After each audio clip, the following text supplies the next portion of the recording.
신바람 사연 아파트. 오늘의 사연 시작하겠습니다. 안녕하세요. 결혼식 올리고 한 달 만에 이혼해버린 저희 이야기를 하러 왔습니다.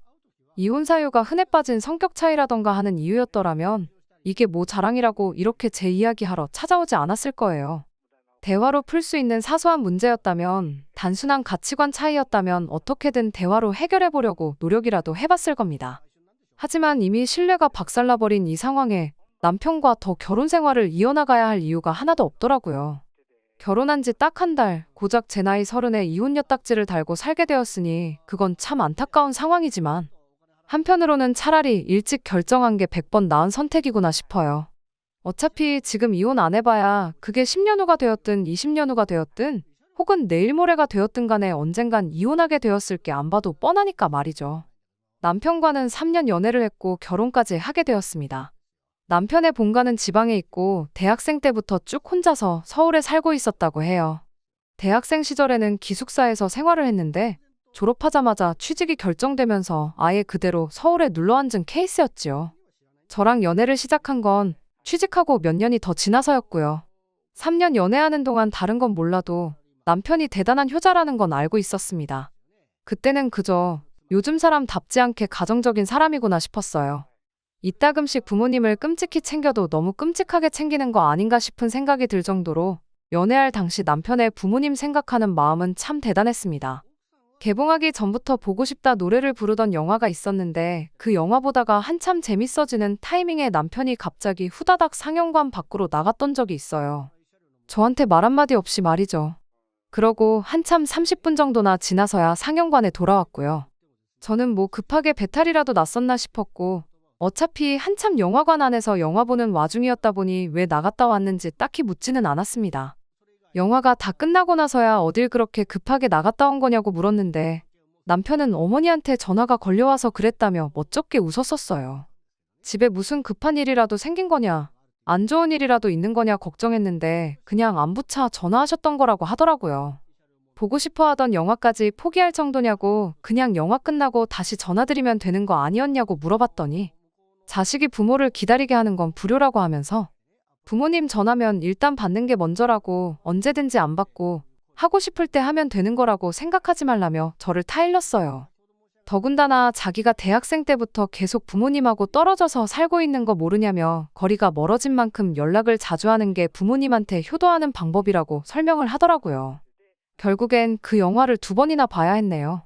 남편이 꼭 보고 싶던 영화였다고 하니 안 볼 수도 없었고 대신 2번째 볼 때는 전화기는 끄고 들어가라고 했는데 남편이 그건 안 된다고 했습니다. 괜히 그 사이에 나한테 전화를 했는데 전화 안 받고 그러면 엄청 걱정하실 거 아니겠냐며 부모 걱정시키는 것도 불효라고 또 저를 가르치려고 들길래 제가 중간에서 말 끊어버리고 대신 그럼 영화 보러 가기 전에 영화 본다고 먼저 전화드리라고 했어요. 영화 끝날 때까지는 전화하지 마시라고 전화라고요. 그 덕에 저는 똑같은 영화를 2번이나 봤지만 2번째는 방해받지 않고 끝까지 볼 수 있었네요. 아무튼 전화만 가지고도 충분히 남편이 효자라는 사실을 살펴볼 수 있었는데 이게 다가 아니었어요. 한 달에 한 번은 차로 왕복 6시간 거리를 달려서 부모님 댁에 다녀오고 있다는 사실도 알게 되었거든요. 아직도 기억나요. 매달 셋째 주 토요일에는 약속 잡지 말라고 저한테 경고하듯 이야기했었으니까요. 참 대단하다 싶었어요. 저한테는 3살 차이 나는 남동생이 하나 있는데 제 동생은 혼자 살아보고 싶다고 독립하고 나가서는 집에 코빼기도 비추질 않고 있거든요. 심지어 동생은 뭐하고 지내는지 전화도 한 번 안 오고 얼굴 보려면 저희가 동생 자취방까지 찾아가야 할 정도예요. 오며 가며 30분도 안 되는 거리에 살고 있는 내 동생하고 비교하면 참 지극정성이구나 싶었죠. 말씀드렸다시피 연애하는 동안에는 그런 남편의 효심이 큰 문제가 되지는 않았습니다. 그걸 제외하면 성실하고 착하고 아는 것도 많고 경우가 바른 남편이었거든요. 결혼 이야기 나오기 전에 저희 집에 몇 번 인사시켰던 적도 있었는데 자기 부모님한테 잘하는 만큼 저희 부모님한테도 참 잘했었고요. 그런데 막상 연애하는 기간이 길어지면서 결혼 이야기 비슷한 것들이 오가게 되니 그때부터 남편이 효자라는 그 사실이 마음에 걸리기 시작했습니다. 주변 지인들이 저를 걱정하는 척 이야기를 해주면서 겁을 준 게 있었거든요. 남자친구가 저렇게 효자인데 결혼하면 얼마나 효자일지 눈에 뻔히 보인다고요. 그러면서 아마 제가 높은 확률로 시어머니를 모시고 살게 될 것이고, 시어머니와 저 사이에 갈등이라도 생기면 남편은 당연히 시어머니 편을 들지 않겠냐고 하는 소리였어요. 저를 놀리려고 그렇게 말이야 했겠지만 사실 어느 정도 일리가 있는 말이라는 생각이 들었어요. 저희 아버지는 장남도 아니었는데 효심이 지극해서 할머니 모시고 산다고 저희 어머니를 고생시켰거든요. 할머니가 살림간섭하면서 집안 형편이 엄청 어려운 적도 있었어요. 작은아버지 사업자금도 저희 부모님 돈으로 내주시려고 했고, 고모네 이사 갈 때는 몇백만 원짜리 냉장고를 사주라고 했던 적도 있었죠. 그렇게 제가 자라오면서 어머니가 할머니한테 시집살이 당하며 고생하는 걸 제 눈으로 직접 보고 자라서 그랬나? 시어머니를 모시고 산다는 생각만 하면 자다가도 눈이 번쩍 떠지고 그랬습니다. 원래 제 성격상 한번 신경 쓰이는 일이 생기면 그때부터 잠도 푹 못 자고 하는 등 스트레스를 좀 심하게 받는 편이거든요. 그것 때문에 며칠 밤낮을 고생하다가 결국 단도직입적으로 물어보기로 결심했습니다. 어차피 직접 물어보고 남편 입에서 대답을 듣기 전까지는 해결될 문제도 아니었고 하니 말이에요. 그렇게 결심하자마자 바로 다음날에 남편을 불러서 허심탄회하게 물어봤어요. 솔직히 당신이 효자인 게 너무 걱정이 된다. 우리가 앞으로 결혼하게 되면 시부모님을 모시고 살지도 모른다는 생각하니 너무 심경이 복잡하다고요. 솔직하게 말해주고 만약에 시부모님을 모시고 살 계획이 있다면 결혼 이야기 더 진행되기 전에 여기까지만 하고 헤어지는 게 좋겠다고 정말 솔직하게 다 물어봤습니다. 남편은 제 질문을 듣더니 그런 걱정은 할 필요도 없다고 대답했어요.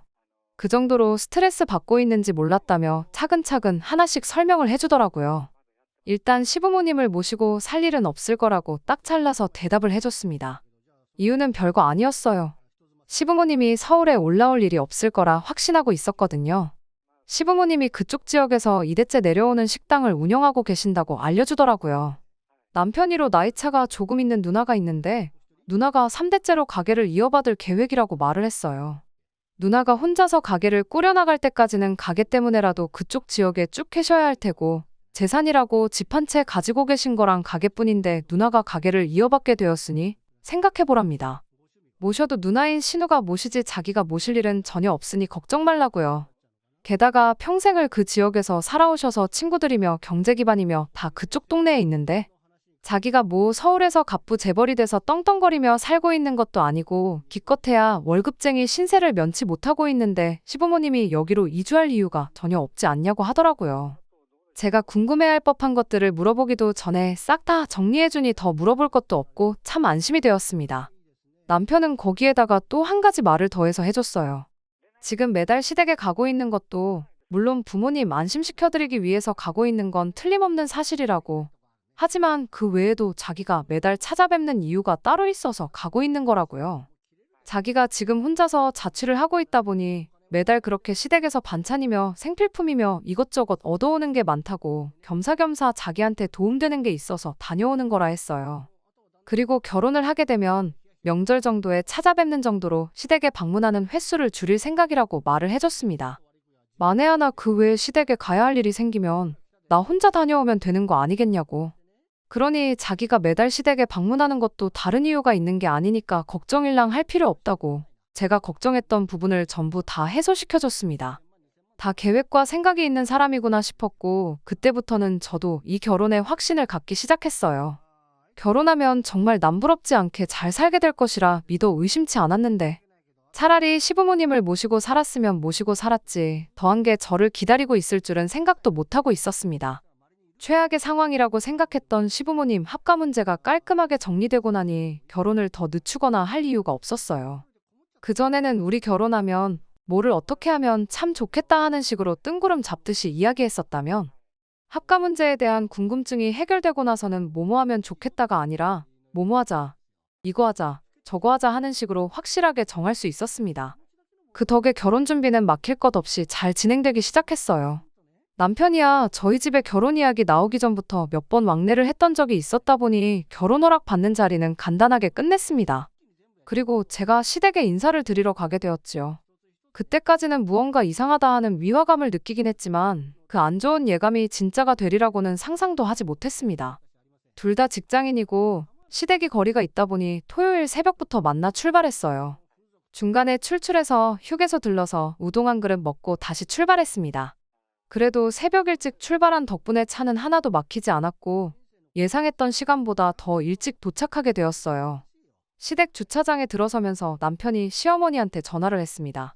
그런데 시어머니는 저희 보고 오는데 고생 많았다는 말은 하지 않고 왜 이렇게 일찍 왔냐며 11시까지 오기로 해놓고 9시에 오는 게 대체 무슨 경우냐면서 화를 내셨죠. 남편이 뭐가 그렇게 문제냐고 올라가서 기다려도 되냐고 물어봤는데 시어머니가 집에 들어올 생각은 하지 말고 약속 장소에 가서 기다리던가 하라더니 전화를 끊어버렸어요. 암만 제가 이 집에 며느리로 들어오는 거라지만 아직 정식 며느리도 아니고 손님으로 인사드리러 온 건데 집에는 발도 못 붙이게 하는 게 무언가 싶었습니다. 남편도 어머니가 왜 저러시는지 모르겠다며 당혹스러운 표정을 감추지 못했고요. 더군다나 제가 처음 인사 오는데 빈손으로 가긴 뭐해서 홍삼이다 석류다 이런 건강보조식품과 한우고기 선물 세트를 챙겨갔던 상황이었어요. 홍삼하고 석류는 몰라도 그때가 날도 한참 더웠을 때라 아무리 냉동 포장이 되어 있다고 해도 고기를 뜨거운 차 안에 내버려두는 건 아니라는 생각이 들었습니다. 그래서 남편이 드릴 것도 있고 그런데 잠깐 들어가는 것도 안 되느냐고 물어본다고 전화를 했었죠. 시어머니는 안 된다면 안 되는 줄 알지 왜 자꾸 물어보냐며 다시 성질을 내셨고 한우 세트 사온 걸 냉장고에 넣어두고 싶어서 그런다는 남편의 설명에 주차장까지 직접 내려와 제가 가져온 선물들을 받아서 들고 돌아가셨습니다. 저희는 주차장에 그대로 내버려둔 채 말이에요. 남편이 그때 계속 미안하다며 사과를 해왔으니 아마 남편도 그때는 몰랐던 거라 생각해요. 이미 이혼을 결심한 지금 그때 남편이 어땠는지는 별로 중요한 게 아니지만 말입니다. 아무튼 그렇게 시댁 주차장에서 기다리고 있다가 시부모님이 차 타러 나오는 거 보고 약속 장소로 출발했습니다. 미리 가 있어봐야 오픈 시간이 11시였는데 여기 주차장이나 거기 주차장이나 주차장에서 기다려야 하는 건 매한가지인 상황이었으니까요. 그렇게 식당 앞에서 만나 가게 안으로 들어갔어요. 첫 인상부터 날카롭고 신경질적인 분이라 생각해서 긴장이 잔뜩 되었었는데 막상 시어머니가 직접 겪어보니 엄청 좋은 분이라는 생각이 들었습니다. 아무래도 음식 장사를 하다 보니까 손님들한테 음식 제때 나가려면 주방 사람들 단호하게 휘어잡는 카리스마가 있어야 한다고 그래서 말투가 그랬던 거라고 먼저 주차장에서 있던 일을 사과하시더라고요. 식사를 밖에서 하자고 했던 건 뭐 해주기가 귀찮아서가 아니라 음식 장사한다고 매일같이 주방에서 씨름하고 그러는데 집에서도 원래 음식하는 걸 싫어해서 그런 거라고 하셨고요. 거기에 집에도 못 들어오게 하면서 밖에다가 저희를 세워놓으신 것도 사과를 해왔습니다. 그건 또 집이 더러워서 그랬던 거라고요. 요즘 일하는 사람 구하기가 힘들다 보니 밤낮 가리지 않고 출근할 때가 많은데 자연스럽게 가게 일이 바쁘게 되면서 집안일에 소홀해질 수밖에 없다며. 집이 돼지우리간도 아니고 사람 사는 곳이라 부르기 참 나쁘끄러운 상황이라 못 들어오게 했다는 겁니다. 그런 설명들을 들으니 처음에 왜 그러셨는지 다 이해가 갔고 제가 마음에 안 들어서 그런 게 아니구나 싶어서 안심했어요. 그리고 저한테 사과할 건 먼저 딱딱 사과부터 하고 조리 있게 설명을 해주시니 제가 말로만 듣던 그런 권위적인 시어머니하고는 거리도 멀어 보여서 참 좋았습니다. 그런데 사실 그런 꿍꿍이 속이 있었고 다 제 눈을 가리기 위해서 개수작을 부렸다는 걸 결혼 후에 알게 되었네요. 아무튼 식사가 어느 정도 끝나가면서 결혼에 관한 이야기를 주고받게 되었는데 시부모님께서 먼저 뜻밖의 제안을 해오셨습니다. 원래 결혼은 남편 돈 제 돈 합쳐서 양쪽 집안 도움 없이 저희들 힘으로만 결혼을 하기로 했어요. 제가 모아놓은 돈이 조금 부족했지만 금액이 큰 차이가 나지 않아서 네가 더 해왔네 내가 더 해왔네 따지지도 않기로 했었고요. 그런데 시부모님이 먼저 저희한테 집을 해주겠다는 말을 꺼내왔습니다. 남편도 전혀 예상 못했다는 반응이었어요. 시어머니한테 서울 집값이 얼마인 줄은 알고 그런 말을 꺼내시냐고 했죠. 저희 다 결혼해서 앞으로 어떻게 할지 인생 계획도 짜놓은 상태라고 집 같은 거 안 해주셔도 그만이라고 시부모님을 말렸어요. 저도 선뜻 집을 해준다는 제안이 좋게 들리진 않았습니다. 집 해주시면 당연히 좋죠. 좋은데 문제는 제가 남편보다 안 그래도 돈을 모자라게 해오는 상황에 시댁에서 집까지 해주면 나중에 그걸 빌미로 이야기가 나오지 않겠나 그런 생각이었어요. 거기에 남편도 받고 싶지 않아 했는데 제가 나서서 주신다는데 받아라 할 그런 것도 아니었죠. 그런데도 시어머니는 기어이 집을 해줄 테니 그렇게 알라고 하고는 더 할 이야기 없다고 말을 딱 자르셨습니다. 집에 돌아오는 길에 남편이 먼저 부모님이 집을 해줘도 받지 말자는 식으로 이야기했었어요. 아무래도 남편이 효자다 보니 부모님한테 부담 주는 것 같아 그게 싫었던 것 같아 보였죠. 말씀드렸던 것처럼 저도 집을 받는 게 무조건 수는 아니다 생각했기에 그러겠다 했는데 바로 다음 날에 남편이 돌변해서 그 집을 받자고 이야기를 꺼내왔습니다. 갑자기 왜 생각을 바꾼 거냐 물어봤는데 평소 같으면 조리 있게 이것저것 잘 설명해줬을 남편이 아무 대답도 못하고 그냥 해준다니까 받자고 대답을 해왔네요. 그리고 그 이후에 상견례 자리를 갖게 되었습니다. 시댁에서 집을 해주기로 했던 상황이었다 보니 친정부모님께서도 땡전 한 푼 보태지 않을 수가 없다며 똑같이 반반 보태주겠다고 나오셨어요. 서울에 집 2채 구할 돈이면 강남까지는 아니더라도 좀 투자 가치 있는 지역에 좋은 집 하나 해줄 수 있지 않겠냐는 취지였는데 시부모님이 그건 또 거절하더군요. 시부모님 말은 가게는 딸한테 물려주는데 아들한테 아무것도 안 해줄 수 없지 않냐며 당신이 꼭 해주고 싶어서 하는 거라고요. 그런데 저희 집에서 돈을 도와주면 그건 당신들이 해준 거 아니겠냐 하더라고요. 꼭 해주시고 싶으시면 다음에 애들이 이사 갈 때 그때 돈을 보태주시던가 하라고 일단은 당신이 사준 집에 신혼살림을 차리게 하고 싶다 하셨죠. 이미 집도 구해놨으니 신경 쓰지 마시라고 하셨어요. 혼수 채우겠다고 집 좀 보여달라고 했는데 남편이 계속해서 그 집을 저한테서 숨겼습니다. 신혼여행 다녀오고 깜짝 선물로 우리들의 보금자리를 보여주고 싶다고 하길래 그럼 신혼살림은 어떻게 하냐고 따졌더니 이미 시부모님이 살림살이도 다 장만해 주셨다고 안 해도 된다고 하는 거예요. 집도 모자라서 살림살이까지 다 장만해 주셨다고 할 때부터 의심을 했어야 하는데 평소 남편이 믿음직스러웠던 것도 있고 시어머니 또한 그 어떤 질문에도 조리 있게 잘 대답을 해주던 분이셨다 보니 그렇게 저는 아무런 의심도 하지 않고 결혼날만 기다리고 살고 있었어요. 양가 어른들과 하객들의 축복 속에 결혼식을 올리게 되었고 신혼여행에 가서도 남편과 즐거운 시간을 보냈습니다. 앞으로 어떤 일이 벌어질지는 생각도 못한 채 말이죠. 신혼여행 다녀와서 드디어 신혼집을 처음 보겠구나 잔뜩 기대에 차 있었어요. 서울 외곽에 위치한 오래된 복도식 주공아파트였어요.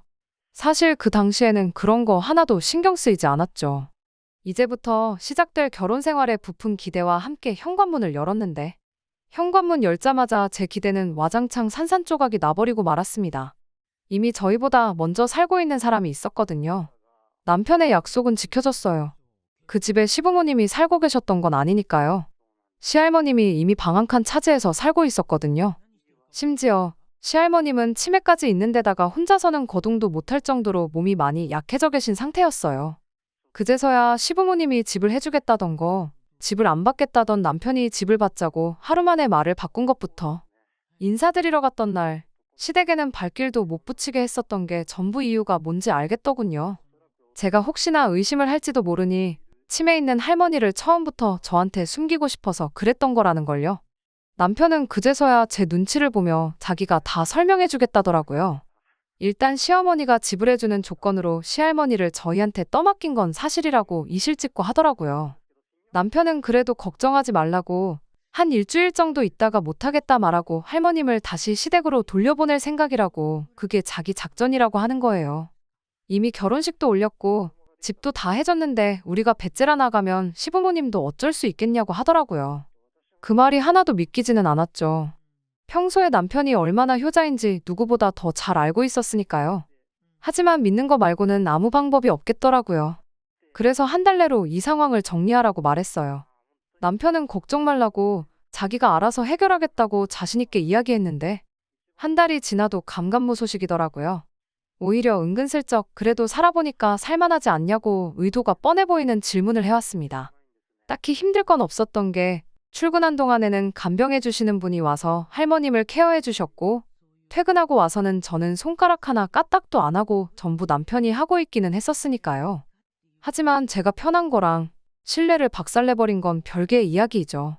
약속한 한 달이 지났을 때 남편한테 어떻게 된 거냐고 따져 물었고 남편은 그제서야 눈물까지 보이며 감정에 호소하기 시작했어요. 그냥 우리가 할머님 모시고 살면 안 되겠냐네요. 가게 일도 바쁘고 요즘 안 그래도 불경기 여파로 시부모님 가게가 휘청거린다고 하더라고요. 가게 일 때문에 스트레스 받는데 할머니 때문에 고생하는 엄마 생각하면 자식으로서 가만히 있을 수 없다고요. 그리고 할머니께서 지금 시댁 식구들이 밥 벌어먹고 사는 식당의 기틀을 잘 잡아주셨기 때문에 자기들이 지금 이렇게 모자람 없이 넉넉하게 잘 살고 있는 거라고. 그 은혜도 갚아야 한다고 말이죠. 할머님 나이가 당장 돌아가셔도 아무렇지도 않을 나이지 않느냐. 살아봐야 얼마나 더 살아계시겠냐고. 어떻게 보면 할머니 간병 조금해서 서울에 집 한 채가 생겼는데 우리한테 무조건 이득이라고 하는 거예요. 힘든 거 잠깐이니 같이 견디고 이겨내고 살자고 하는데 저는 남편 말에 개소리 하지 말라고 단호하게 한마디 해주고 이혼 선언했습니다. 불경기도, 시부모님 가게도, 그리고 할머니 덕분에 득보고 살았던 것도 전부 다 나랑은 하나도 상관없는 일 아니냐고요. 득을 봐도 너네 가족들이나 봤지? 나한테는 그저 존재 자체도 몰랐던 내 인생의 불청객이나 마찬가지라고요. 그리고 이 사실을 꽁꽁 숨기고 들면서 이미 니들 가족들은 물론이고 너한테도 그 어떤 신뢰가 남아있질 않는데 이깟 14평짜리 아파트 하나 갖자고 내가 신뢰하지도 못하는 사람들과 가정을 이루어 살아야 할 이유가 있겠냐고 했습니다. 사실 이혼이라고 할 것도 없어요. 친정부모님께서 상견례하는 동안 저렇게 집 같이 해준다는데도 혼자 해주겠다는 거 보면 뭔가 꿍꿍이 속이 있을 것 같다고. 혼인신고는 1년이고 2년이고 살아보다가 확신이 생기면 하라고 조언해 주셨던 덕분에 아직 하지 않은 상황이었어요. 할머니 모시고 살면 할머니 은혜도 갚고 부모님한테 효도도 할 수 있는 데다가 서울에 자기 명의 집까지 받았으니 너한테는 무조건 좋은 거 아니냐고.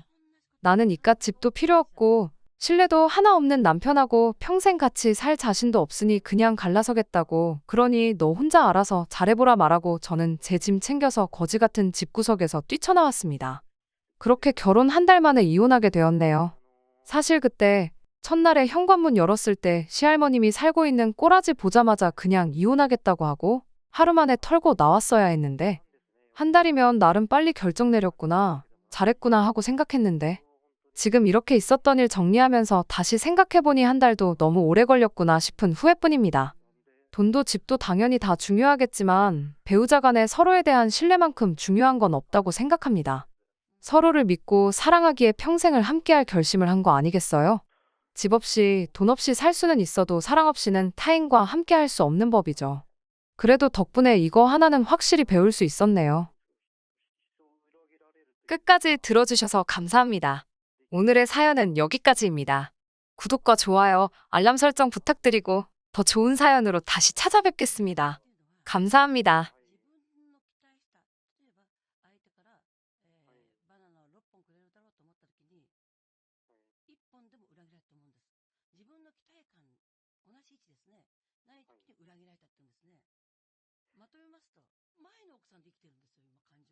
신바람 사연 아파트, 오늘의 사연 시작하겠습니다. 시댁 김장 때문에 이혼한 사람 알고 있는 분 계신가요? 오늘은 그 이야기를 하려고 이렇게 사연을 보내게 되었습니다. 김장 때문에 이혼한 사람이 다른 사람 이야기가 아니고 바로 제 이야기이거든요. 사람들마다 생각이 다르니 제가 잘못했다 하실 분들도 계실까봐 제 이야기를 하는 게 조금 조심스럽습니다. 저도 웬만해선 대화로 해결하고 싶었어요. 고작 김장 한번 하게 됐다고 이혼까지 결정했다면 저야말로 이혼당해도 싼 사람이고 세상에 제 편 들어줄 사람 없다는 거 잘 알고 있습니다. 저의 사연 한번 끝까지 들어봐 주시고 제가 정말 성급하고 잘못된 결정을 내렸다면 제가 잘못한 거라고 허심탄회하게 이야기해 주세요. 남편과는 2살 차이로 평범하게 맞벌이 생활하는 부부였습니다. 회사 퇴근 후에 모이는 직장인 동호회에서 남편을 처음 만나게 되었습니다. 동호회 안에서도 유일하게 미혼인데다가 연애도 안 하고 있던 2사람이었기에 자연스럽게 가까워지게 되었어요. 동호회 사람들이 둘이 잘 어울린다, 혼자인 사람들끼리 잘해보는 게 어떠냐 부추긴 것도 있었지만 연애를 시작할 당시에는 같은 분야에 관심을 가지고 동호회 활동까지 참석하던 저희였기에 그만큼 빠르게 친해질 수 있었어요. 거기에 저나 남편이 둘 다 30대 중반으로 나이가 있는 편이다 보니 연애 시작하고 얼마 지나지 않아서 결혼관에 대한 이야기까지 주고받게 되었을 정도로 진척이 빠른 편이었죠. 각자 결혼을 그 나이 먹도록 하지 않았던 이유는 달랐습니다. 남편은 20대 후반때쯤 결혼 이야기가 오가던 연애 상대가 있었다고 해요. 양가 허락을 받는 과정에서 이야기가 잘 풀리지 않아서 상견례도 하기 전에 결혼이 엎어졌다고 합니다. 그 뒤로 어쩌다 보니 아직도 결혼을 못하고 있던 상황이었다고 해요. 그 여자를 잊지 못해 결혼을 안 한 건 아니었다고 해명 아닌 해명을 해줬는데 사실 알아서 썩 좋을 거 하나 없는 이유였다 보니 그 부분이 조금 신경이 쓰이긴 했지만 제가 괜히 호기심에 꼬치꼬치 캐묻다가 알게 된 사실이니 그걸 걸고 문제 삼지는 않았어요. 상견례도 가기 전에 결혼이 엎어지게 된 건 당시 남편의 문제도 있었겠지만 시부모님 때문에 그랬다는 걸 깨닫게 된 건 애석하게도 결혼을 하고 나서였고요. 그때 한번 아들 혼사 자리를 망쳐놓은 전적이 있다 보니 저랑 결혼할 때는 식 올리기 전까지 제가 알 수 없게 본 모습을 숨겼던 거구나 싶을 때도 있어요. 제가 결혼을 안 한 이유는 남편보다는 훨씬 단순한 이유였습니다. 그냥 일하는 게 좋았어서 연애도 만남도 뒷전이고 일에만 열중하다 보니 그렇게 되었던 거죠. 제가 결혼에 관심이 없거나 뜻이 없던 건 절대 아니었어요. 친정어머니께서도 제가 결혼만 한다면 아들한테 해주는 것보다 사위한테 훨씬 더 잘해주겠다 하실 정도로 제 결혼을 바라고 계셨고, 저 또한 그런 저희 어머니 기대를 저버리고 싶은 마음은 없었어요. 친정어머니가 걱정하신다고 결혼을 해야겠다 생각했던 건 아니었고요. 일에 열중하면서 회사에서도 어느 정도 자리를 잡고 능력도 인정받고 하다 보니 여유가 생기게 되었고, 여유가 생기니 자연스럽게 안정적이고 행복한 가정을 꾸리고 싶은 마음이 굴뚝 같았습니다. 제 앞가림 제가 스스로 할 수 있는 상황에 결혼이라는 게 제가 마음만 먹으면 언제든 할 수 있는 것이라고 생각했는데, 막상 회사에서 인정받고 제 가치가 올라간 만큼 상대방이 저를 부담스러워 한다는 느낌을 지울 수가 없었어요. 거기에는 제 나이도 한몫했을 거라 생각하고요. 배우자를 선택함에 있어 서로 조건만 따지는 그런 사이보다 연애 결혼을 하고 싶었던 제 욕심도 있었죠. 물론 남편하고도 연애 시작하고 2달도 채 지나지 않아 결혼 이야기가 오고 가긴 했지만, 어쨌든 시작은 연애부터였으니 나름 다르다고 생각했고, 같은 동호회에서 만난 만큼 취미나 관심 분야를 공유할 수 있었으니 이왕 하는 결혼이라면 마음도 잘 맞는 사람과 하는 게 좋겠다는 생각도 있었죠. 2사람 다 나이가 있었다 보니 양가 도움은 하나도 받지 않고 반반 결혼을 할 수 있었습니다. 남편 명의로 대출이 남아있는 집이 있어서 제가 모아놓은 돈으로 대출금 싹 다 정리해버렸고 공동 명의로 돌린 뒤에 그 집에 그대로 신혼살림을 차렸어요. 남편은 자기가 집을 해왔다고 하는데 대출금에 그 집에 들어간 혼수부터 결혼식 비용까지 액수로만 따지고 보면 반반 결혼한 거나 마찬가지였습니다. 저나 남편이나 벌이도 서로 비슷했고 양가 형편도 똑같다고 할 수는 없지만 노후 준비도 다 되어 있었던지라 정말 결혼하고 둘이 잘 살기만 하면 되는 거였어요. 남들보다 늦은 결혼이었던 만큼 보란듯이 잘 살고 싶은 마음뿐이었는데 세상일 참 마음먹은 대로 되지 않네요. 우리 아들 데려가줘서 고맙다며 간이고 쓸개고 다 빼줄 것처럼 하던 시어머니가 결혼하자마자 180도 돌변하더군요. 그리고 그때 남편이 20대 시절 결혼 이야기까지 오갔던 상대방과 상견례도 하기 전에 엎어지게 된 게 다른 게 아니라 시어머니한테 이유가 있다는 걸 깨닫게 되었고요. 저희 결혼이 액수로만 따진다면 반반 결혼이나 마찬가지였는데 그때 정확하게 장부라도 적어놓을 걸 그랬습니다. 홍기 놓친 아들을 구원해줬다며 결혼만 해주면 뭐든 다 해주신다던 분이 저를 얕잡아 보기 시작했어요. 남편 명의였던 집을 공동명으로 바꿨다는 사실을 알고는 그때부터 저를 아들이 이뤄놓은 성공에 밥숟가락 얹어 사는 거머리 취급을 하더라고요. 결혼을 미끼로 당신들한테 한마디 없이 아들 명의의 집을 공동명의로 바꿔놓으니까 좋냐는 식이었죠. 그때는 그래도 신혼이다 보니 남편이 제 편을 들어줬어요. 제 편을 들어준 것도 사실 따지고 보면 아니죠. 사실을 있는 그대로 설명했을 뿐이니까요. 결국 따지고 보면 똑같은 돈 들여서 결혼한 건데 왜 그러시냐며 제 편을 들어줬는데, 시어머니는 그것마저도 당신한테 말대꾸 한 번 한 적이 없던 순하디 순한 아들이 여자 하나 잘못 만나서 지 엄마한테 대든다고 받아들이셨던 거죠. 남편이 제 편을 들어주는 만큼 시어머니는 저를 고깝게 보기 시작했고요.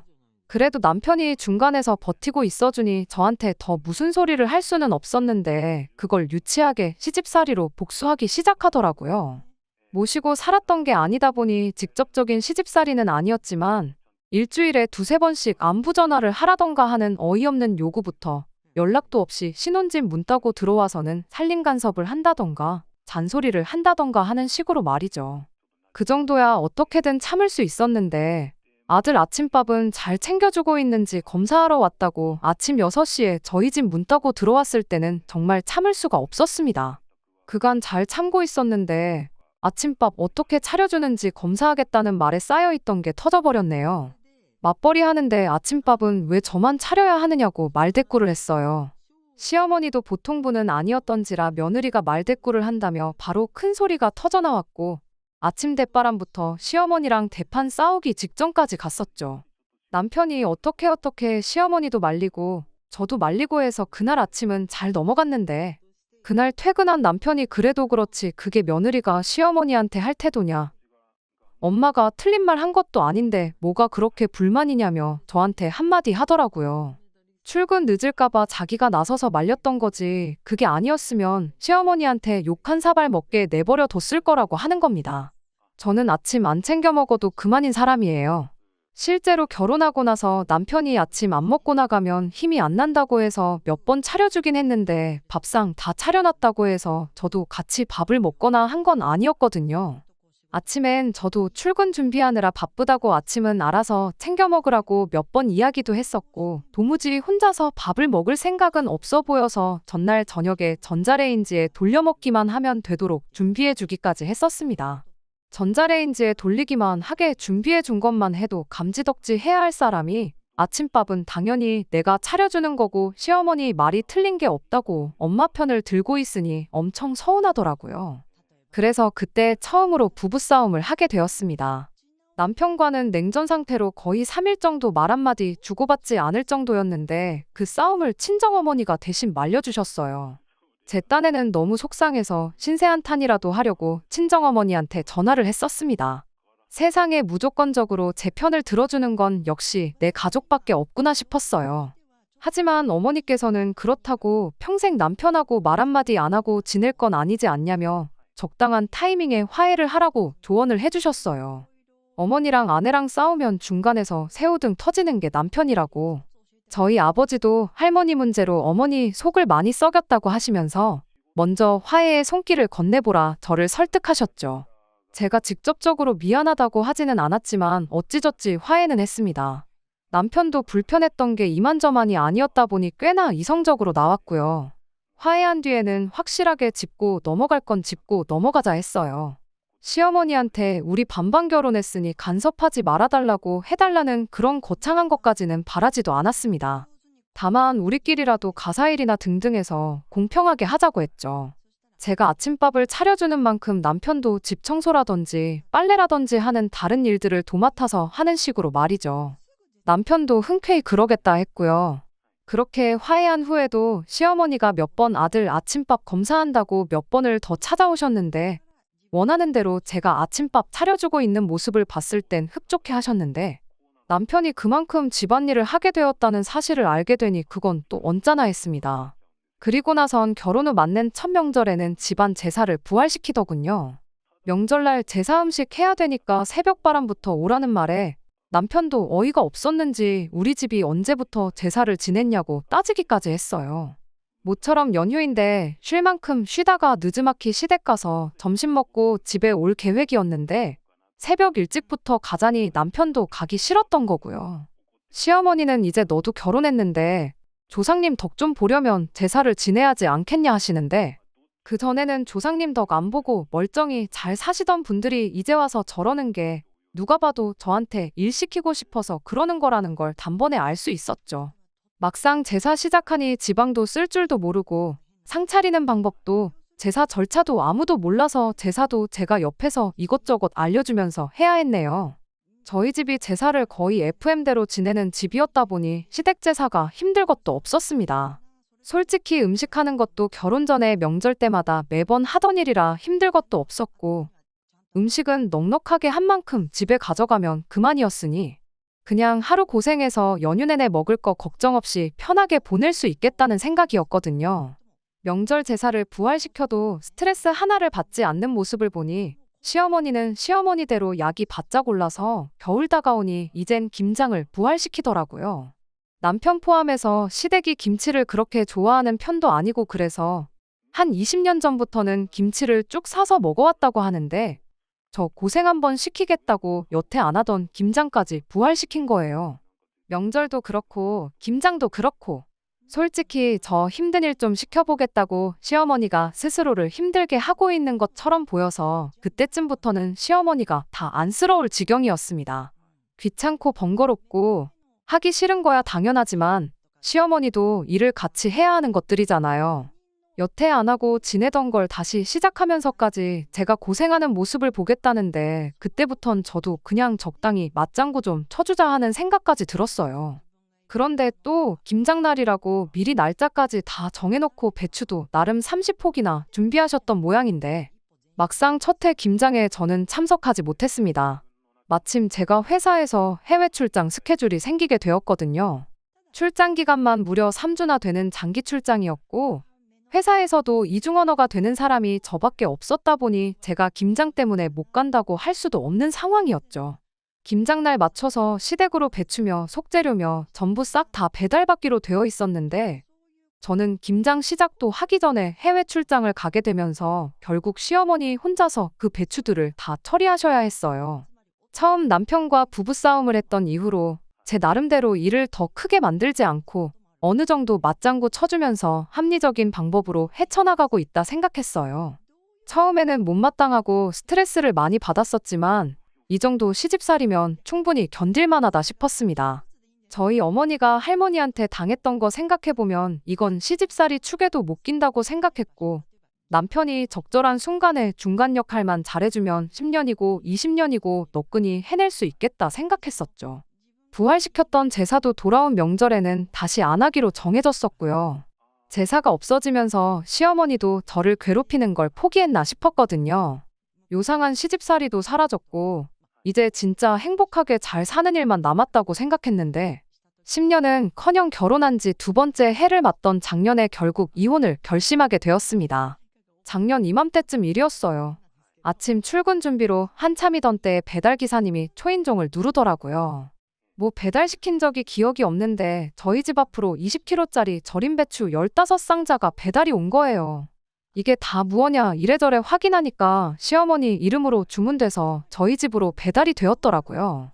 도대체 무슨 상황인가 파악도 되기 전인데 남편은 회사 늦겠다고 먼저 출근해버리고 배달기사님한테 도로 가져가시라고 해봐도 배달 주문대로 똑바로 왔는데 이 무거운 걸 다시 다 가져가란 소리냐며 난색을 표하고 있고 이러다간 저도 출근이 늦겠다 싶어서 낑낑거리면서 상자들 다 집안에 들여다놓고 출근을 했습니다.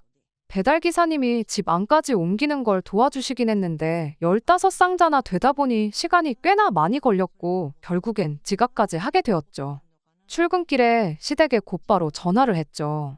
시어머니는 지난번 김장에 제가 출장 때문에 참석하지 못했던 걸 두고 그게 다 네 업보라고 하면서 작년에는 편하게 김장 안 했으니까 올해는 네 차례라고 저보고 혼자서 김장을 하라고 배추를 보냈던 거예요. 당연히 저랑 사전에 이야기된 적 없었고 어이가 없을 뿐이었죠. 한 상자에 배추가 6개에서 10개 사이로 들었다는데 계산해보면 못해도 100포기는 되는 거잖아요.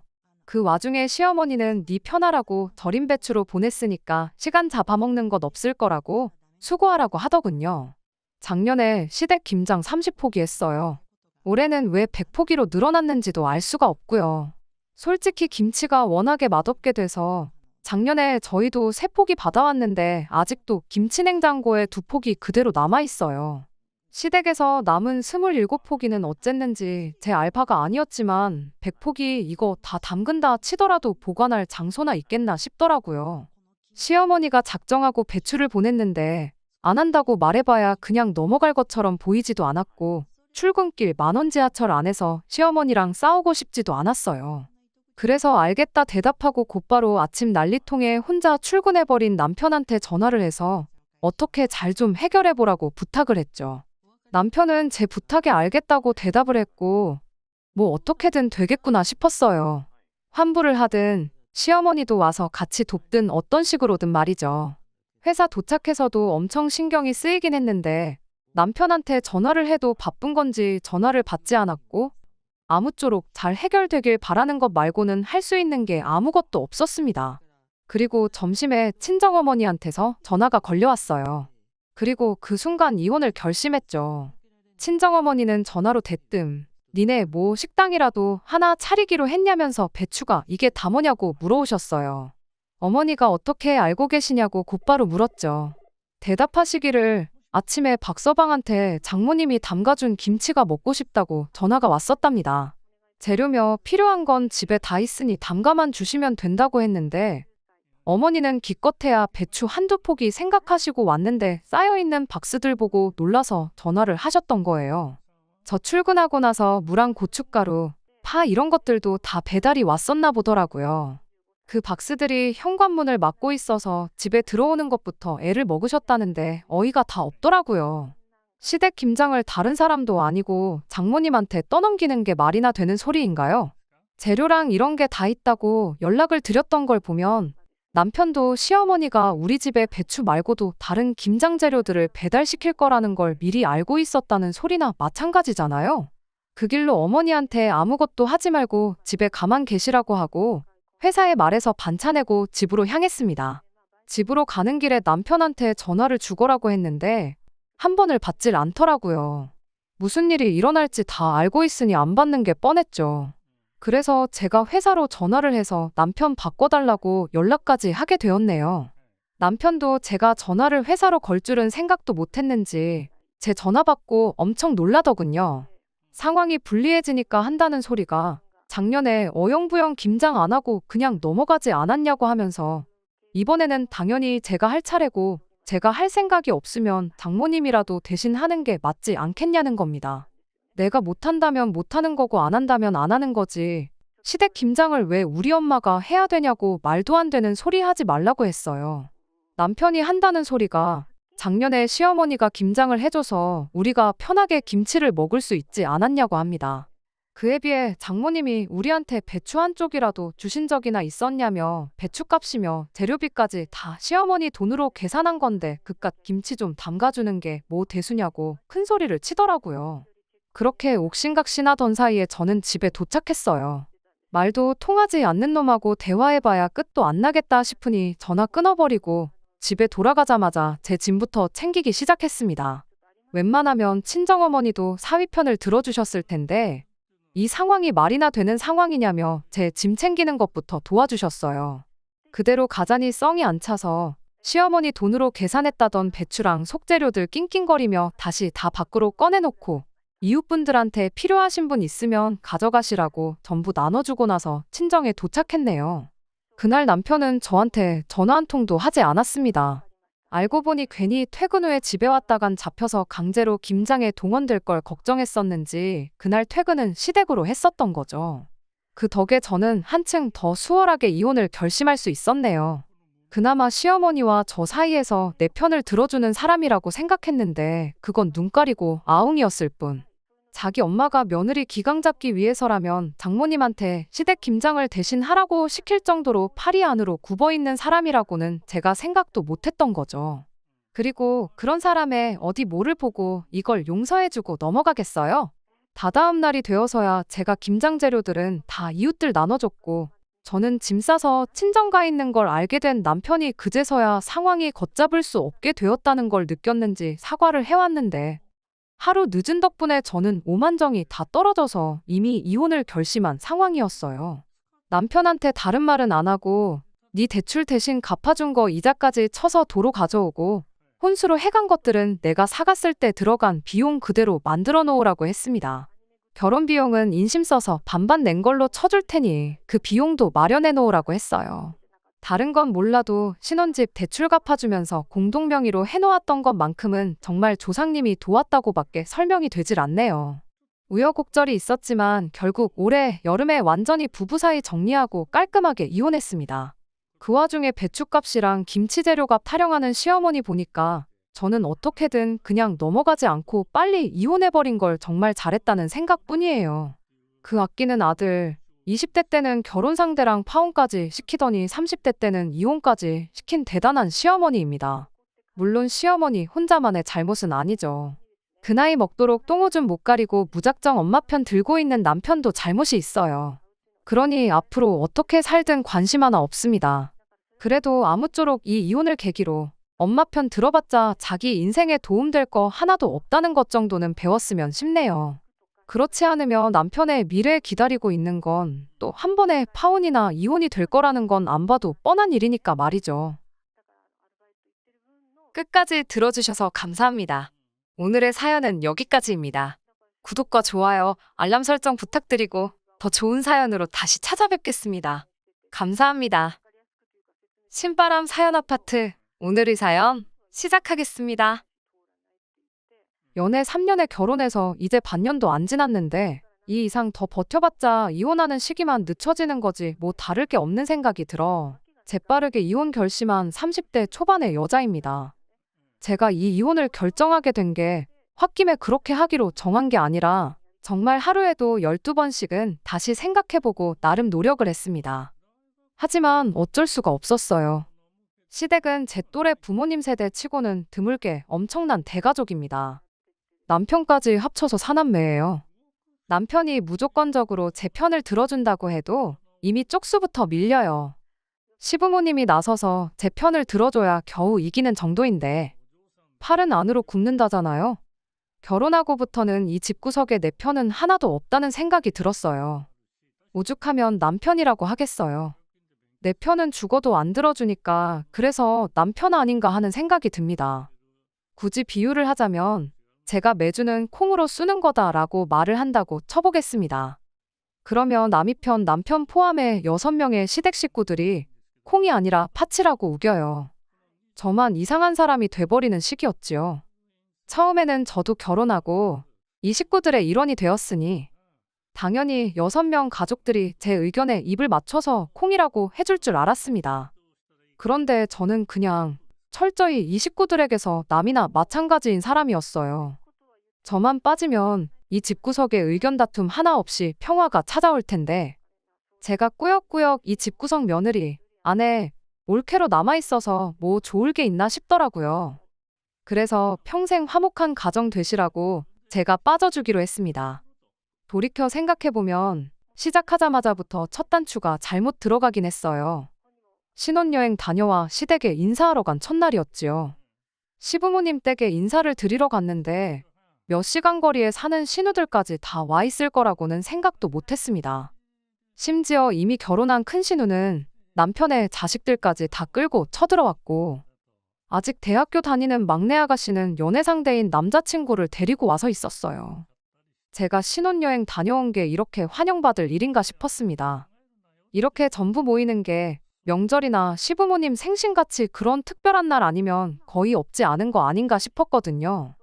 그런데 뭐 당연스럽게도 이 사람들이 저희 신혼여행 무사귀환을 축하해주기 위해 모인 게 아니라는 걸 알게 되었습니다. 저를 기다린 게 아니고 혹시나 제가 신혼여행지에서 가족들 위해 사왔을 선물을 받으러 그 먼 길을 행차했던 거예요. 그런데 이걸 어쩌나. 저는 신혼여행지에서 선물 따로 구매 안 했습니다. 이미 결혼 전에 예단으로 시어머니 현금부터 해서 신우들이 원하는 명품 선물도 전부 다 돌렸던 상황이었거든요. 결혼 전에 이미 다 해놓은 걸 못하러 결혼하고 또 해야 하나 싶었어요. 제가 뭐 도깨비방망이도 아니고 두들기면 뭐 나온다는 인상을 심어줄 필요도 없다 생각했지요. 그나마 사온 게 간단한 주전부리 할 것들이었습니다. 먹는 게 남는 거라고 좋은 선물이라 사온 게 아니고 정말 빈손으로 가기는 뭐하니까 귀국하는 날 면세점 돌아다니면서 몇 개 챙겨온 거예요. 그나마 다행인 게 달콤한 거 좋아하는 시아버지 입맛 때문에 종류별로 이것저것 사긴 했는데 그 많은 식구들 챙겨주기에 양이 넉넉했습니다. 그런데 과자를 받고 나서도 이 사람들이 눈알들이 똘망똘망해서 저한테서 뭘 더 바라는 눈빛으로 계속 저를 쳐다보고 있더라고요. 그래서 이게 전부다. 진짜 없다 했더니 큰 신우가 자기 결혼했을 때 신혼여행지에서 제 남편 명품 지갑 사온 이야기를 꺼내면서 받은 게 있는데 맨입으로 넘어갈 생각을 하냐며 저보고 뻔뻔하다고 하더라고요. 그 지갑 제가 받은 것도 아니고 큰 신우 결혼했을 때면 제가 남편하고 연애도 하기 전 이야기인데 왜 그걸 두고 제가 뻔뻔하다는 소리를 들어야 하나 싶었어요. 남편도 거기서 충분히 한마디 할 수 있던 상황이었을 텐데 오히려 제 잘못이라며 신우 말에 힘을 실어주더군요. 아니 진짜 만약에 그게 잘못된 거였으면 면세점 돌아다니면서 주전부리 사 모으고 있을 때 큰 신우한테는 뭐 하나 해줘야 한다 한마디를 해주던가 했어야지. 그땐 아무 말도 안 하더니 왜 그걸 이제 와서 내 탓으로 돌리냐고 남편한테도 한마디 했더니 알아서 센스 있게 잘 챙겼으면 되는 거 아니냐며 끝까지 오리발을 내밀더라니까요. 시모는 거기다 대고 남편이 그런 거 챙길 주변머리 없는 사람이란 거 모르냐고. 아내가 돼서 그런 것도 미리 못 챙긴 제 잘못이라고 또 한마디 거들고. 막내 신우는 그 와중에도 지 남자친구는 짭짤한 거 좋아하지 달달한 거 싫어한다며 기어코 챙겨간 간식 상자 들고는 툴툴거리고 있더라고요. 하다못해 막내 신우 남자친구 선물까지 챙겨왔었어야 한다는 소리 들으니 기분이 좋을래야 좋을 수가 없었지요. 그 와중에 시동생은 또 거기다 대고 막내 신우한테 그거 안 먹을 거면 자기 여자친구 가져다 주게 하나 내놓으라고 그러는데 정말 단체로 사람 앞에다 두고 깜짝 카메라라도 찍는 건가 싶었어요. 제 상식으로는 도무지 이해할 수 없을 정도로 코미디 프로 같은 상황이 계속해서 벌어지고 있었으니 말입니다. 시아버지가 이 상황을 잠재운다고 한마디 꺼냈는데 저보고 이 집안의 맏며느리로서 앞으로 가족들 챙기는데 신경을 쓰라고 충고를 해주시대요. 어이가 없었지만 그래도 그 말 한마디 덕분에 상황이 정리돼서 식가족들 툴툴거리는 소리는 더 안 들어도 됐던 게 다행이면 다행이었습니다. 지금 후회되는 건 결혼 반년 만에 이혼하게 됐지만 애초에 신혼여행 다녀오자마자 더 빨리 이혼할 수 있었는데 그렇게 못한 게 후회될 따름입니다. 이미 상종 못할 집구석이란 신호를 주고 있는데 뭐 더 좋은 꼴 보겠다고 반년을 꾸역꾸역 더 살아왔는지 싶네요. 아무튼 그날 집에 돌아가는 길에 남편한테 한마디 했다가 그게 또 부부싸움으로까지 번지게 되었습니다. 저는 남편한테 이럴 때 당신이 중간 역할 잘 해줘야 한다 한마디 했을 뿐인데 그 상황에도 자기 가족들 편들면서 엄마 아빠 누나 말대로 네 센스가 부족했던 걸 두고 왜 자기한테 도움을 요청하냐고. 그리고 다음부터는 조심하기로 하고 다 끝난 이야기를 집에 가는 길에 또 꺼내는 저희가 뭐냐며 개거품을 물고 달려들대요. 그때 저도 열받아서 남편한테 네 가족 챙길 일 있으면 네가 직접 챙기라 했어요. 나한테 뭐 기대하지 말라고 하고요. 그리고 시댁에 무슨 일이 있던 간에 저는 되도록이면 빠지도록 하겠다고 선언까지 했습니다. 그때 남편이 알겠다고 꼬리를 내리면서 다음부터는 제 편을 들어주겠다는 사과를 기어이 받아냈어요. 그런데 사람 고쳐 쓰는 거 아니라고 하는 말이 딱 남편을 두고 하는 말이구나 싶었던 게 결국 같은 상황이 오면 남편은 제 편은커녕 아주 시가족 대표가 돼서 남이 편 노릇을 착실하게 하기 시작하더군요. 식가족 행사는 또 뭐 그리 많은지 정말 어이가 없을 정도로 쓸데없는 날까지 챙기기 시작했어요.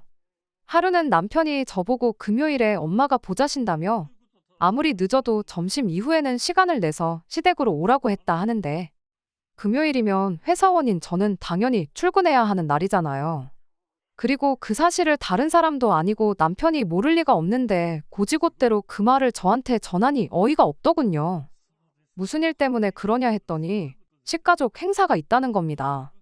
식가족들 생일이나 이런 거 줄줄이 꿰고 있는 건 아니지만 그렇다 할 행사라고 부를 만한 날이 없는 걸 확실히 알고 있는데 난데없이 생긴 행사에 무슨 행사냐고 남편한테 물어봤지요. 왜? 큰신우 시조카들이 있다고 했잖아요. 그중 첫째가 받아쓰기 100점을 받았다고 그걸 축하하려고 모이기로 했다고 하는 겁니다. 처음엔 제 귀를 의심하지 않을 수가 없었어요. 받아쓰기 100점 때문에 온 가족이 모여 축하를 해주냐고요. 남편은 저보고 애가 없어서 모른다고 그때가 애들 감수성이 얼마나 예민한지는 아냐며 작은 걸로 온 가족들이 축하해주고 그러면 애가 앞으로 얼마나 더 열심히 공부를 하겠냐고 하더라고요. 오히려 저를 감수성 없는 냉혈한 취급을 하는데 100번 양보해서 그거 축하해준다 치고 축하해주면 축하해주는 거지 왜 그 자리 열기 전날인 금요일부터 내가 시댁에 가 있어야 하는 이유를 말해보라고 했죠. 남편은 저한테 그럼 엄마 보고 그 많은 식구들 먹을 음식 준비를 혼자 하게 둘 셈이냐고 하더라고요. 내 자식이 받아쓰기 100점을 받은 것도 아니고 심지어 막내 신우랑 시동생은 시부모님하고 한 집에 같이 살고 있는 데다가 큰 신우도 시댁에서 그렇게 멀지 않은 곳에 살고 있는데 왜 나만 콕 집어서 가야 되는 거냐 따졌지요. 지 자식 축하해 줄 거면 큰 신우가 자리를 만들던가 해야 하는 게 맞는 거 아니냐 따지니 남편도 딱히 그 말에는 지 가족들 편을 못 들고 어버버거리면서 더 말을 잇지 못하대요. 제 소중한 월차를 시조카 받아쓰기 축하해주는 자리 밥하려고 쓸 생각 없으니 그렇게 알라고 하고 밥 준비 안 해서 내가 그 자리에 초대를 못 받게 된다면 그건 그거대로 아쉬운 거 없으니 축하해주고 싶은 사람들끼리 축하해줘라 하고 말았습니다. 그렇게 말하니 남편이 삐쳤는지 문을 부서져라 닫고는 방에 처박혀 나오질 않더라고요. 정확히 10분도 지나지 않아서 시어머니한테서 전화가 왔는데 전화를 받지 않아도 뭐 때문에 전화했는지는 안 봐도 비디오였어요. 아예 시어머니한테 대놓고 안 간다 할 셈으로 전화 받았습니다. 아니나 다를까 시어머니가 저보고 너무 서운하다 하시더군요. 이참에 같이 음식 준비하면서 며느리랑 친해지고 그럴 생각이었는데 너무 하나만 보고 다른 건 못 보는 거냐고 저를 나무라시대요. 나무를 보지 말고 숲을 보라시는데 둘 다 볼 생각일랑 전혀 없는데 자꾸 무슨 말씀을 하시나 싶었어요. 암만 거절해도 포기하지 않을 것 같아서 제가 올해는 결혼식에 신혼여행에 이래저래 휴가도 다 땡겼어서 쓸 휴가도 없다고 조금 거짓말 섞어서 못 간다고 했지요. 그랬더니 그럼 저보고 집에서 다 같이 먹을 만한 음식 몇 가지 해서 당일날 가져와 달라고 하더라고요. 도무지 끝이 나지 않을 것 같아서 그럼 알겠다고 제가 뭐 해갈 만한 거 있는지 보고 해가겠다고 대답하고 전화 끊어버렸습니다. 그리고 나서 그날 열 몇 명 먹을 음식을 뭘 해가야 하나 생각을 하는데 내가 왜 이딴 걸 고민하는지 싶고 그냥 차라리 돈으로 때우는 게 낫겠다 싶어서 그날 가서 대충 피자나 치킨 이런 거 배달시켜야겠다 생각하고 말았죠. 그리고 그 어이없는 받아쓰기 축하 파티 다녀와서 남편하고 또 한바탕 하게 되었네요. 시어머니가 너무 서운하다고. 제가 음식 해올 줄 알았는데 배달시킨 걸 보니 며느리가 아무래도 우리 가족들을 우습게 보는 거 아닌가 하고 남편한테 하소연을 하셨답니다. 그날 상차림에 솔직히 제가 시킨 피자랑 치킨이 제일 먼저 사라졌어요. 남으면 싸가라고 해도 될 정도로 넉넉하게 배달시키기도 했고 솔직히 상차림이라고 해서 뭐 대단한 거 하나도 없었습니다. 딱 봐도 큰 신우나 같이 사는 신우들이 뭐 아무것도 준비 안 했다는 건 누가 봐도 자명한 사실이었고요. 남편도 피자며 치킨이며 신이 나서 뜯어먹어 놓고는 다 끝나고 나니 저보고 정성이 부족하다고 서운하다 하는 꼴이 이해가 가지 않았네요. 그 뒤로도 알 수 없는 시가족들의 대환장 파티는 계속 이어졌습니다. 막내 신우가 운전면허를 땄다고 축하 자리를 만들지를 않나. 그냥 가족들 모이기 위해 아무 날이나 기념일 만들어서 잔치를 여는가 싶었어요. 제 3자인 사람이 보면 이 집구석만큼 화목한 집안도 없을 거예요.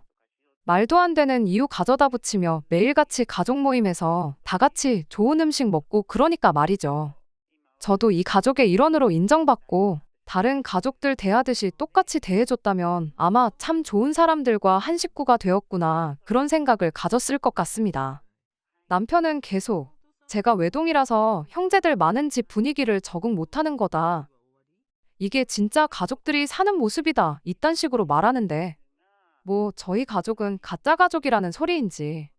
정작 결혼 후에 있던 친정어머니 생신 때는 처가가 멀어서 가기 힘들다고 20만 원 띡 보내놓고 자기 할 도리 다 했다 하던 놈이니 뭔 기대를 했겠어요.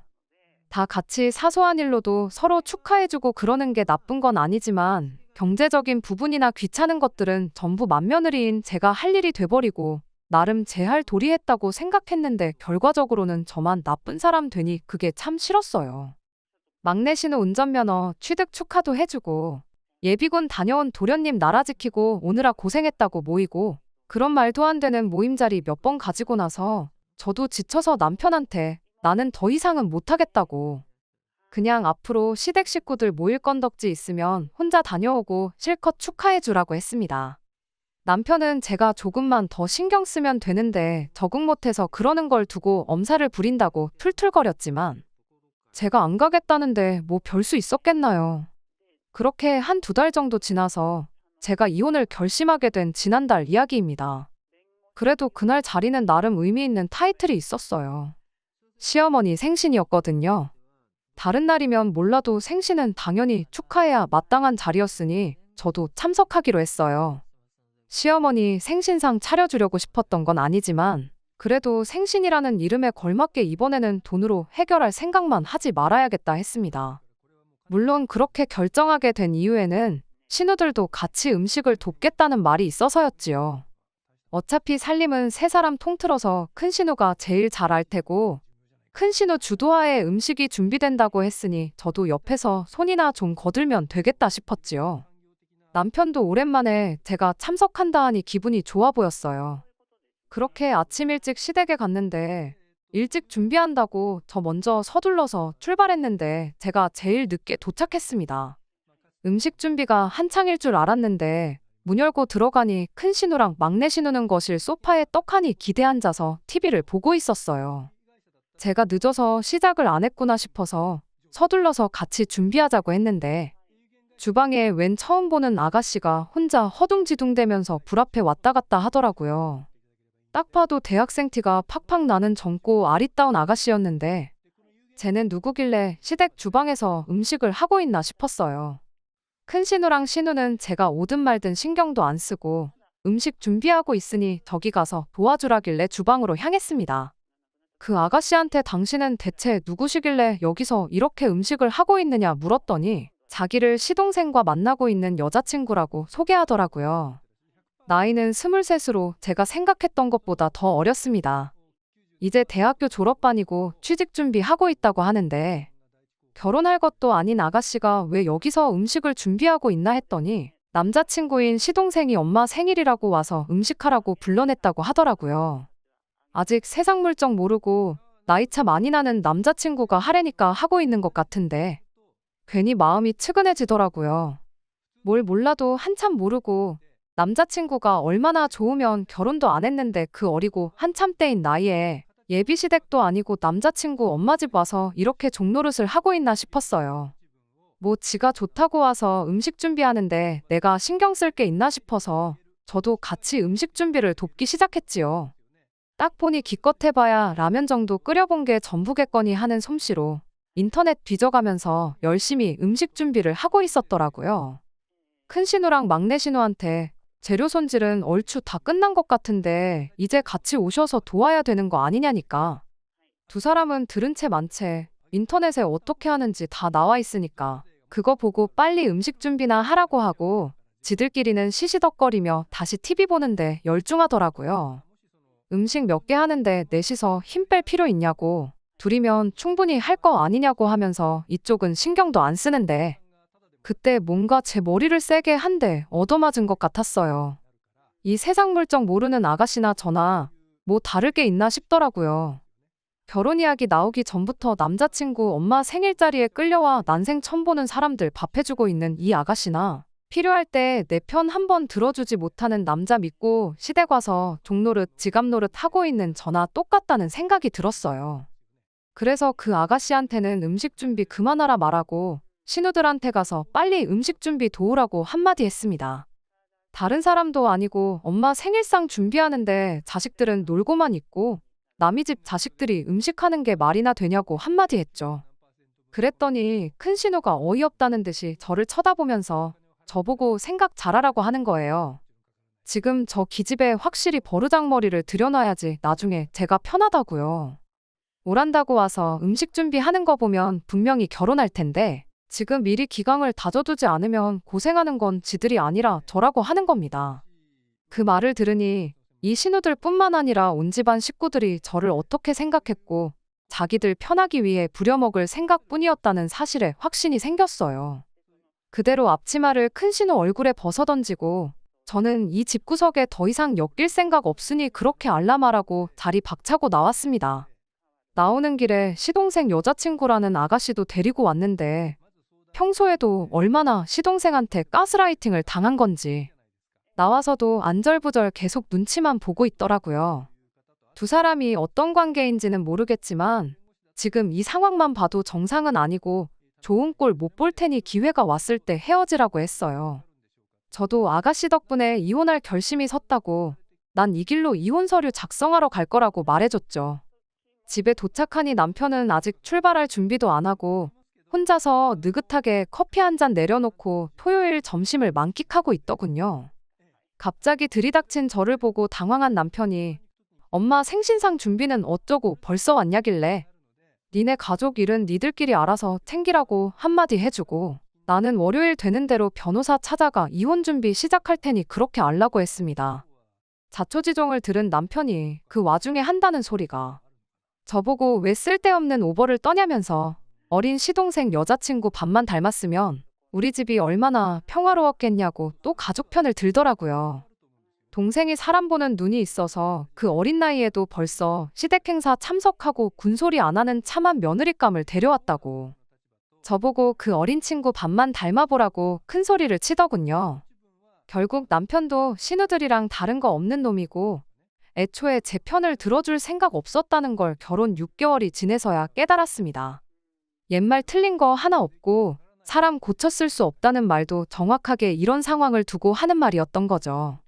암만 입 아프게 떠들어봐야 저 혼자 비정상이라고 말하는데 상식선에서는 제가 옳을지 몰라도 이 집구석에서만큼은 제가 틀린 사람이었던 거예요. 시어머니 생신상 차리는 게 시작이면 시작이지 앞으로 어떤 일이 일어날지는 굳이 제가 제 인생 바쳐가며 보지 않아도 알겠더라고요. 그래서 제가 이 집구석에서 빠져주겠다 했습니다. 이혼 이야기도 맨 처음엔 홧김에 꺼내긴 했지만 하루라도 빨리 탈출하는 게 제 앞으로 남은 인생을 위해서도 정신건강을 위해서도 좋겠다는 생각이 들었어요. 제 연락처는 어떻게 알았는지 시동생 여자친구였던 그 아가씨가 저보고 고맙다는 연락을 해왔어요. 이야기 들어보니 시동생하고는 헤어졌다고 하더라고요. 아마 그 집구석 사람들이라면 지금쯤 시동생 헤어지게 된 이 상황을 두고 제 욕만 실컷 하고 있겠지요. 신혼여행 다녀오자마자 이혼하나 6개월 뒤인 지금 이혼하나 뭐 다를 게 있겠냐마는 더 늦게 결심하지 않은 걸 두고 위안 삼으려고 합니다. 아무쪼록 그 집구석은 화목한 가족 흉내내면서 지들끼리만 평생 같이 살았으면 좋겠어요. 괜히 저 같은 사람 더 만들지 말고 말이에요. 끝까지 들어주셔서 감사합니다. 오늘의 사연은 여기까지입니다. 구독과 좋아요, 알람 설정 부탁드리고 더 좋은 사연으로 다시 찾아뵙겠습니다. 감사합니다.